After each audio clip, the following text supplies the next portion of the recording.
사랑과 은혜가 참으로 많으신 하나님 감사드립니다. 오늘 수요 여성 예배로 저희들을 이끌어 주시고 각자의 처소에서 하나님 앞에 기도로, 무릎으로, 그리고 찬양으로, 말씀으로 하나님 앞에 나아갈 수 있도록 인도하여 주심을 감사드립니다. 이 시간 하나님께서 주시는 말씀을 통해서 우리의 삶이 변화되고 하나님께로 더욱더 나아가는 시간 되게 하여 주옵소서. 예수님의 이름으로 기도하옵나이다. 아멘. 이 시간 다 함께 주께 가까이 찬양 부르시겠습니다.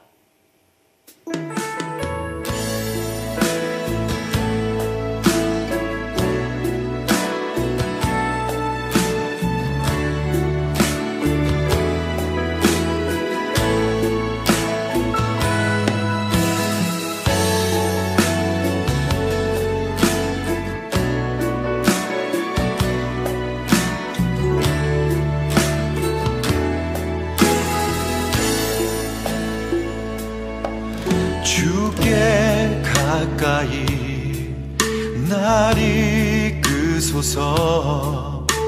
간절히 주님만을 원합니다. 채워주소서. 주의 사랑을 진정한 찬양 드릴 수 있도록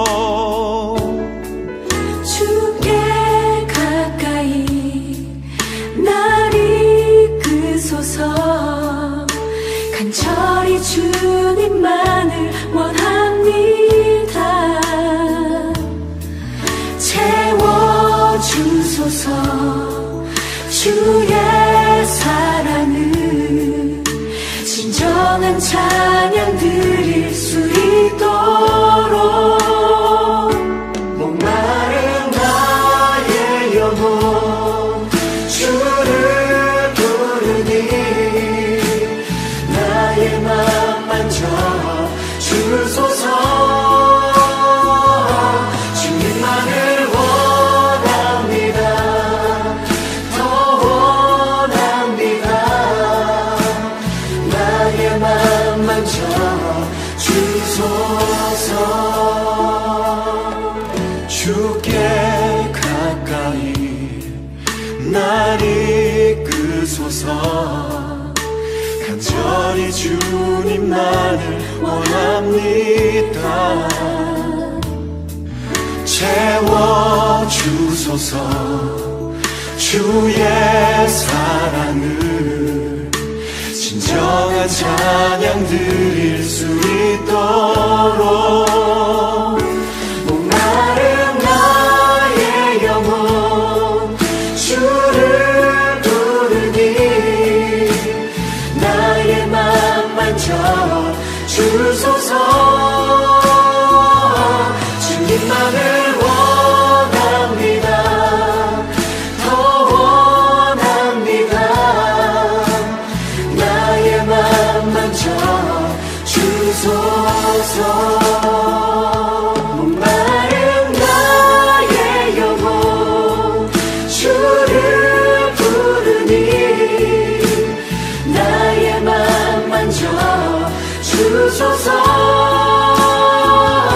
주님만을 원합니다. 더 원합니다. 나의 맘 만져 주소서.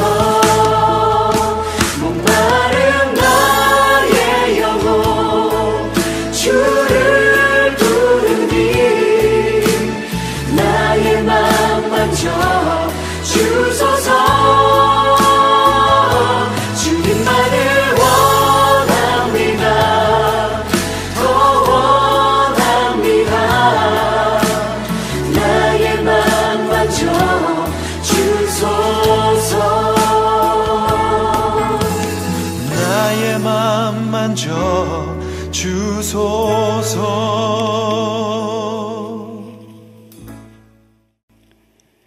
오늘 우리에게 주신 하나님의 말씀은 마가복음 10장 46절에서 52절까지의 말씀입니다.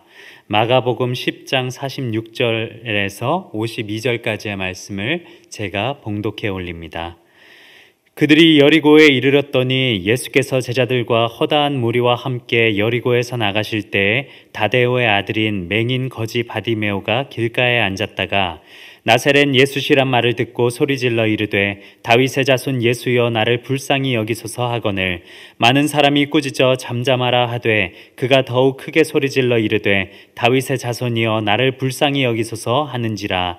예수께서 머물러 서서 그를 부르라 하시니 그들이 그 맹인을 부르며 이르되 안심하고 일어나라 그가 너를 부르신다 하매 맹인이 겉옷을 내버리고 뛰어 일어나 예수께 나아오거늘 예수께서 말씀하여 이르시되 내게 무엇을 하여 주기를 원하느냐. 맹인이 이르되 선생님이여 보기를 원하나이다. 예수께서 이르시되 가라 내 믿음이 너를 구원하였느니라 하시니 그가 곧 보게 되어 예수를 길에서 따르니라. 아멘. 오늘은 마가복음의 말씀을 가지고 간절함 그 놀라운 진리라는 제목으로 하나님의 말씀을 나누기를 원합니다. 진리라는 것은 무엇일까요? 진리라는 것은 절대로 변하지 않는 그런 것을 진리라고 이야기합니다. 주변의 상황이나 어떠한 그 영향에 의해서 많은 것들이 바뀌어 가지만 그럼에도 불구하고 바뀌지 않는 것을 우리는 진리라고 이야기합니다. 그러면 우리가 아는 진리는 무엇이 있을까요? 먼저는 하나님의 우리를 향한 절대로 변하지 않으시는 사랑, 그것이 바로 우리가 알고 있는 진리입니다. 그런데 저는 오늘 한 가지 더 진리를 이야기하자면 바로 간절함이 진리가 아닐까 여러분들에게 말씀을 드리고 싶습니다. 왜 간절함일까요? 왜 간절함이 진리일까요? 간절함은 그저 감정의 일부분일 뿐이지 그것을 변하지 않는 진리라고까지 이야기할 수는 없지 않냐 이렇게 생각하실 수도 있을 것 같습니다. 하지만 간절함이라는 이 동기부여, 이 감정을 통해서 많은 사람들의 인생이 때로는 변화되는 그런 모습들을 우리가 볼 수도 있기 때문입니다. 간절함이 답이다라는 책에서 저자 윤태익은 이렇게 이야기합니다. 한 마리의 여우가 토끼를 쫓고 있었습니다. 하지만 그 여우는 토끼를 잡을 수 없었습니다. 왜일까요? 여우는 한 끼의 식사를 위해 뛰었지만 토끼는 살기 위해 뛰었기 때문입니다. 이것이 바로 간절함의 차이입니다. 위의 짧은 예화 속에서 우리는 두 동물 사이의 생태 법칙 속에서 간절함의 차이를 발견할 수가 있습니다. 여우는 이제 배를 불리기 위해서 살기 위해서 이제 토끼를 먹어야 했습니다. 그런데 사실 한 끼 정도는 굶더라도 죽지 않습니다. 물론 이 여우가 당장 이 토끼를 놓치면 죽는 위기에 처했다. 그러면 또 모르지만 이 여우에게 있어서 토끼는 하나의 선택일 뿐 토끼가 없다면 다른 것을 선택할 수도 있지 않나 싶습니다. 그런데 토끼에게 있어서는 여우와는 상황이 다릅니다. 토끼에게 있어서는 지금 이 상황이 인생의 마지막 상황인 것입니다. 여우는 그저 토끼를 놓치면 그만이지만 토끼는 여우에게서 도망치지 않으면 그의 짧은 인생이 마지막이었기 때문에 토끼의 간절함은 여우의 간절함보다 훨씬 큽니다. 그래서 오늘 이 짧은 예화에서는 여우로부터 토끼가 달아날 수가 있었다고 이야기합니다. 인생을 살아가는 데 있어서 이런 간절함이란 우리의 인생을 결정짓는 중요한 요소로 작용될 수가 있다는 것이죠. 간절함의 그런 크기에 따라서 어쩌면 우리의 인생이 좌 혹은 우로 갈 수도 있는 그런 상황이라는 것입니다. 오늘 본문의 내용을 함께 살펴보시면 예수님께서 공생의 사역을 마무리하시면서 예루살렘 성전의 유월절을 기념하러 올라가시는 그런 길이었습니다. 그렇게 여리고 성을 떠나던 길에 수많은 사람들이 있었는데 그 중에 오늘 이야기의 주요 인물이라 할 수 있는 디메오의 아들 바디메오를 만나게 되시죠. 디메오의 아들 맹인 바디메오는 눈이 보이지 않습니다. 그래서 아무것도 할 수가 없었고 할 수 있는 일이라곤 사람들이 많이 지나다니는 성전 문턱에 앉아서 자비를 구걸하는 것뿐이었습니다. 그렇게 하루하루 사람들에게 자비를 구걸하면서 살아가는 게 그의 삶의 전부였던, 어찌 보면 앞으로 삶의 희망도 기쁨도 찾아볼 수 없는 절망적인 상황에 놓여 있는 그런 안타까운 인생이었습니다. 예수님이 가는 길에는 항상 많은 인파가 몰렸습니다. 그렇기에 사람들이 많이 드나드는 여리고 성전 문틈에 앉아 있었던 바디메오도 성전을 누군가 지나갔을 때 그 지나가는 인파를 느낄 수 있었죠. 바디메오는 누군지 보이지 않아서 직접 이 사람이 누구인지는 확인할 수가 없었습니다. 하지만 그는 사람들의 이야기를 듣고는 직감을 했습니다. 예수님이 오셨다는 것을요. 당시 맹인의 눈을 고칠 수 있는 의학적 기술은 존재하지도 않았고 당연히 의사도 존재하지 않았습니다. 맹인 바디메오 또한 그 사실을 모를 리가 없었죠. 하지만 어느 때부터인가 여리고 성내에는 이상한 소문이 돌기 시작합니다. 사람을 고치는 의사가 나타났다고. 앉은 사람을 일으키고 들리지 않는 사람을 들리게 하고, 그리고 보이지 않는 사람을 보이게 하고, 혈루증이 걸린 사람을 고치고, 이런 말도 안 되는 이야기를 바디메오는 들었습니다. 그리고 그런 이야기가 많이 들리자 그의 마음속엔 어느새 이 예수님이란 분에 대한 간절한 희망이 솟아나기 시작했습니다.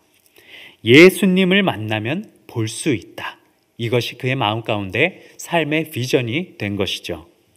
바디메오는 자신의 인생을 바꿀 마지막 단 한 번의 기회가 예수님이 오신 지금이 될 수 있다 생각이 들었습니다. 그는 그 수많은 인파 가운데서 어떻게든 눈에 띄어야만 했습니다. 하지만 그가 그 수많은 인파를 뚫고 예수님을 만나는 것은 불가능했습니다. 눈이 보이지 않았기에 직접 예수님을 찾아갈 수도 없었고 항상 혼자였기에 친한 누군가를 통해서 예수님께 인도받는 일도 기대하기 어려웠습니다. 그가 할 수 있는 것은 소리치는 일뿐이었습니다. 몇 번 소리를 쳤을까? 수많은 인파 속에서 바디메오의 외침은 예수님의 귀에까지 들어갔고 그 중에는 천한 맹인이 지르는 소리가 시끄러워서 그를 저지하는 사람이 많이 있었습니다.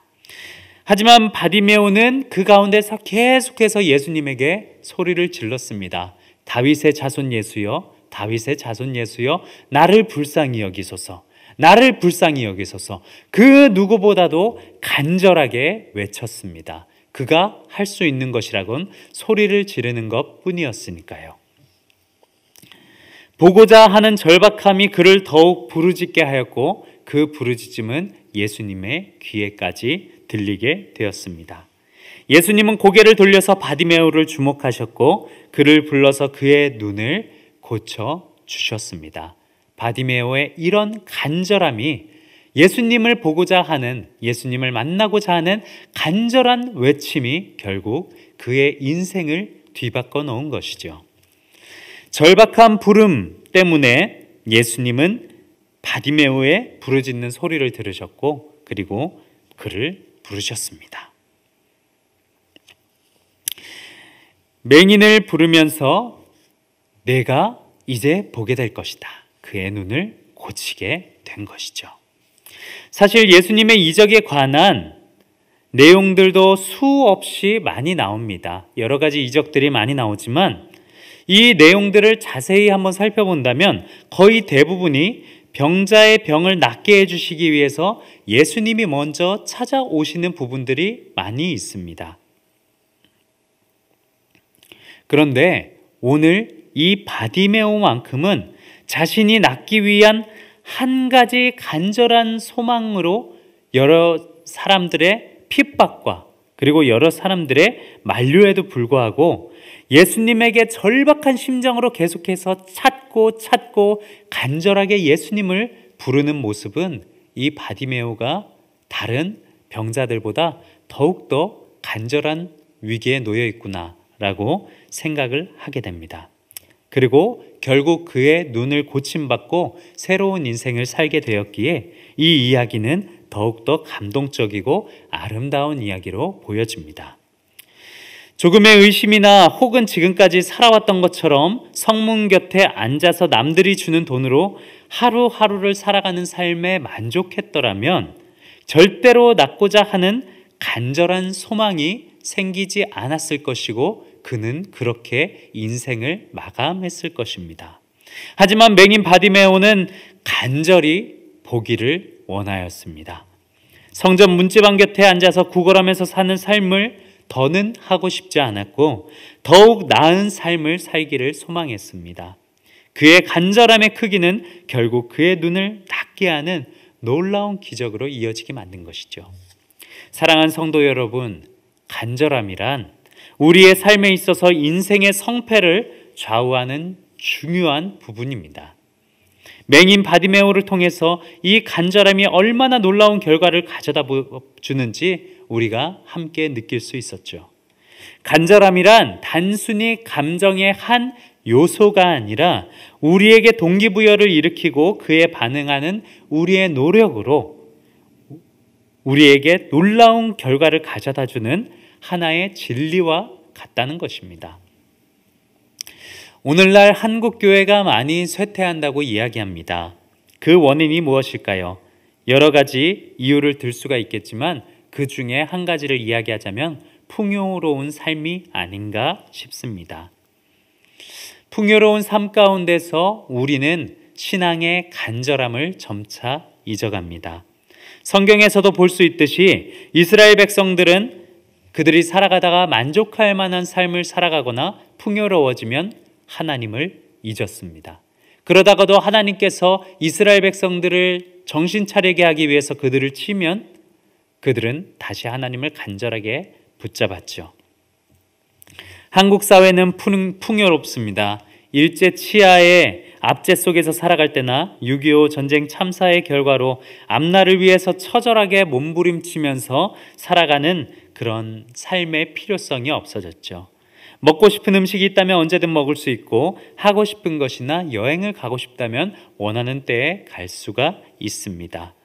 자유를 억압하는 강제적인 그런 모습들은 없습니다.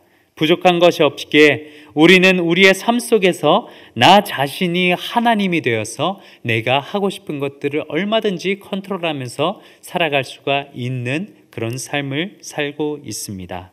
그렇기에 한국교회에선 더 이상 하나님이 계실 자리가 없게 되었고 한국교회가 점차 쇠퇴해져 가는 것이 오늘날 한국교회의 현실입니다. 이처럼 하나님을 향한 간절함을 잊어가는 큰 신앙의 위기 가운데 맹인 바디메오는 미온적인 태도로 현 사회에 물들어가고 있는 우리 신앙인들에게 큰 도전과 교훈을 주고 있습니다. 신앙의 부재 속에서 점차 하나님을 잊어가는 이 시대 속에서 하나님을 붙잡는 간절한 신앙이야말로 우리가 오늘 가져야 할 자세라는 것을 바디메오는 이야기해 주는 것입니다. 예수님께서 바디메오가 예수님을 간절히 부르짖고 예수님의 옷자락을 붙잡고자 하는 마음으로 그렇게 간절히 예수님을 찾았을 때 그의 눈이 나았던 것처럼 우리의 삶도 하나님 앞에 간절히 부르짖고 하나님께 간절히 다시 한번 나아갈 때 우리 한국교회가 다시 한번 회복되는 역사가 있을 줄로 믿습니다. 제가 신학대학원에 입학하기 위해서 입시를 준비했던 때가 생각이 납니다. 인생의 뚜렷한 목표와 비전을 품고 열심히 공부했던 때가 그때가 또 있었나 또 있을 수 있을까 생각했을 정도로 정말 열심히 공부했던 1년이었습니다. 용돈이 부족해서 저녁을 자주 굶었으며 불합격에 대한 불안감이 하루에 채 3시간도 편하게 잠들지 못하는 그런 상황으로 저를 이끌었습니다. 올해가 아니면 나에게 신학대학원은 없다라는 그런 불안감이 저를 간절하게 만들었고 또 하나님 앞에 기도하게 만들었습니다. 하나님만을 붙잡게 만들었습니다. 지금 되돌아보면 그때만큼 또 열심히 기도했던 적이 있나 생각이 듭니다. 그런데 하나님은 저의 간절함을 그냥 내버려 두지 않으셨고 저를 이끌어 주셨습니다. 사랑하는 여러분, 오늘 본문의 맹인 바디메오는 분명 맹인이었기에 예수님을 실제로 보거나 그의 이적을 눈으로 본 경험을 했지 않았습니다. 그렇지만 그는 예수가 자신을 고칠 수 있을 것이라는 절대적인 믿음을 가지고 있었고 그 믿음은 그에게 간절함을 불러일으켰습니다. 사랑하는 여러분, 여러분들은 오늘날 살아갈 때 하나님 앞에 간절함을 가지고 계십니까? 혹은 하나님께서 나의 삶을 너무나 평탄하게 만들어 주시기에 더 이상 내가 간절하게 기도해야 될 필요성이 없다 느껴지십니까? 이 시간 우리가 마음을 다시 한번 새롭게 하고 하나님 앞에 우리의 간절함을 드리기를 원합니다. 바디메오가 예수님을 찾아 간절하게 붙들렸던 것처럼 우리도 하나님 앞에 간절한 신앙을 회복합시다. 그렇게 우리가 간절하게 하나님 앞에서 우리의 신앙을 회복할 때 우리의 이 식어진 신앙의 심장도 다시금 강하게 뛸 것이며 우리의 가족도 또한 우리의 사회도 우리의 교회도 이 세계도 그 간절함으로 살아날 기회를 얻게 될 것입니다. 그렇게 우리 자신이 하나님 앞에 간절한 마음으로 우리의 신앙을 회복하시고 하나님 앞에 다시금 뜨거운 신앙인으로 바로 서는 성도 여러분들 다 되시기를 예수님의 이름으로 축원합니다. 기도하겠습니다. 사랑과 은혜가 참으로 많으신 하나님 감사드립니다. 오늘날 우리는 살아갈 때 하나님이 아니어도 살아갈 수가 있는 그런 삶을 살지는 않습니까? 하나님, 오늘 우리가 살아갈 때 하나님이 아니면 안 되는 그런 간절한 신앙을 회복할 수 있도록 인도하여 주시옵소서. 그래서 내 삶을 지금 이렇게 평탄하게 그리고 또한 내 삶을 이렇게 이끌어 주신 분이 하나님이시라는 것에 대한 감사를 잊지 아니하고 오늘도 간절한 마음으로 하나님을 붙드는 그런 성숙한 신앙이 될 수 있도록 인도하여 주시옵소서. 감사드리오며 귀하신 예수님의 이름으로 기도하옵나이다. 아멘.